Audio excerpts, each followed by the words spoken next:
हिलने वाले गर्भाशय।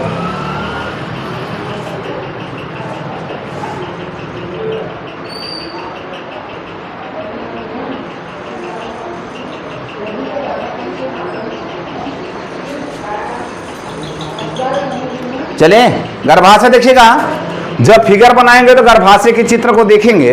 उससे पहले देखिए, हम पहले थियोरी पढ़ लेंगे और पहले थियोरी पढ़ने के बाद हम क्या करेंगे, उसके डायग्राम को देखेंगे। अगर हम थियोरी नहीं पढ़े रहेंगे तो हमको डायग्राम समझ में नहीं आएगा। तो हम पहले थियोरी पढ़ते हैं और इसके बाद क्या करेंगे, डायग्राम को समझेंगे। तो हमने कहा गर्भाशय, आपने देखा कि गर्भाशय क्या था। गर्भाशय एक ऐसी संरचना थी जहां पर दोनों शुक्रवाहिनियों को खुलने का स्थान था ना। अगर ये दोनों शुक्रवाहिनी आई और आपस में मिलकर गर्भाशय बनवाई तो इसका मतलब ये होगा दोनों शुक्रवाहिनी आकर के वहीं खुल गई, आपस में जुड़ गई भाई। अगर ऐसे देखो, अगर मैं कहूँ कि देखो, अगर ऐसे समझाने का प्रयास करूँ, ये हमारा इधर वाला अंडाशय था, इधर वाला अंडाशय था, इधर से अंडवाहिनी आई, ये अंडवाहिनी है, ये भी अंडवाहिनी है, दोनों अंडवाहिनी आई और आपस में मिलकर क्या बना ली, एक थैलीनुमा संरचना बना ली।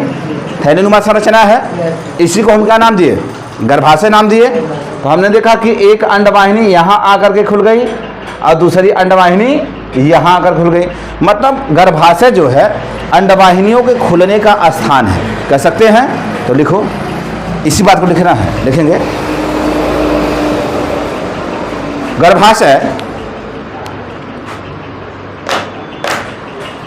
दोनों तरफ के अंडवाहिनी का खुलने का स्थान है।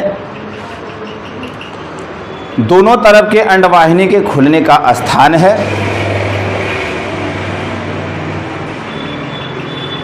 Full stop.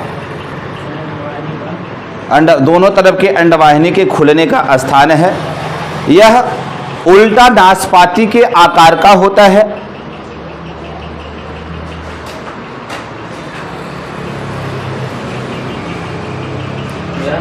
उल्टा नाशपाती के आकार का होता है।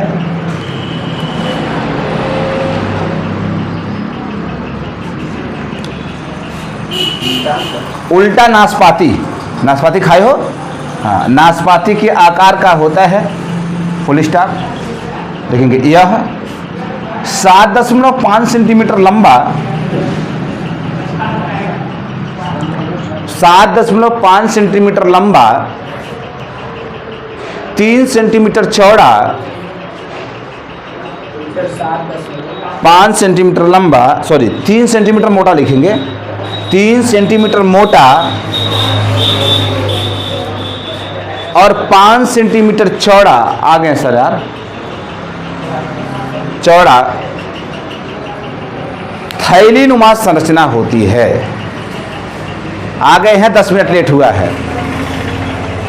थैलीनुमा संरचना होती है। हम आ रहे हैं तो हम आ रहे हैं, हम पहुंच रहे हैं। थोड़ा लेट हुआ है ना बारिश की वजह से।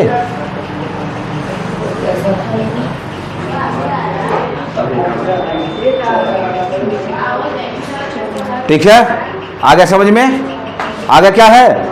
गर्भाशय दोनों अंडवाहिनी के खुलने का संगम स्थल है। संगम स्थल का मतलब जहां दोनों आकर के मिलती है या खुलती है। ये 7.5 सेंटीमीटर लंबा होता है, 3 सेंटीमीटर मोटा होता है और कितने सेंटीमीटर, 5 सेंटीमीटर क्या होता है, चौड़ा होता है। ये हो गया। उल्टा नाशपाती के आकार का होता है, ये हो गया। एक पॉइंट और है कि जो भ्रूण का परिवर्धन है, भ्रूण का मतलब समझ रहे हैं, जो भ्रूण बनेगा, जो अंडाणु और शुक्राणु के बाद भ्रूण बनेगा, निषेचन के बाद का जो भ्रूण बनेगा, उस भ्रूण का भरण पोषण इसी गर्भाशय में होगा। बात समझ में आई। कोई प्रश्न पूछे कि भ्रूण का परिवर्धन अर्थात भरण पोषण कहाँ होगा, तो बताएंगे कि भ्रूण का परिवर्धन, पहली बात भ्रूण का है, भ्रूण अंडाणु और शुक्राणु के आपस में निषेचन के बाद बनने वाली क्या है, एक अवस्था है। यह जो भ्रूण बनेगा, यह स्त्री के गर्भाशय में ही इसका क्या हो जाएगा, भरण और पोषण होगा। लिखेंगे, लेकिन गर्भाशय भ्रूण के भरण पोषण का स्थान है।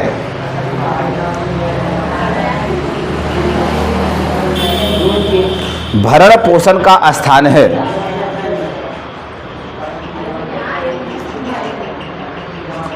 भरण पोषण का क्या है, स्थान है। Full stop. देखिए जो गर्भाशय है ना, गर्भाशय का जो अंतिम भाग है, गर्भाशय का अंतिम भाग योनि कहलाता है। हम योनि पर भी डिस्कस करेंगे, योनि अगला टॉपिक है हमारा। तो यहां पर हम लिखेंगे कि गर्भाशय का अंतिम भाग योनि होता है। लिखेंगे गर्भाशय का अंतिम भाग योनि होता है।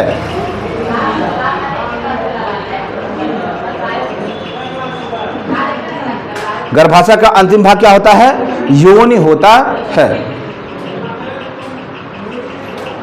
ठीक, अब योनि क्या है इस पर डिस्कस हम कल करेंगे। हमारा हेडिंग होगा योनि। Thank you all of you. Video देखने वाले भी, शेयर करने वाले भी, लाइक करें, कमेंट करें, सब्सक्राइब करें। अच्छा लगेगा, मजा आएगा, मजा।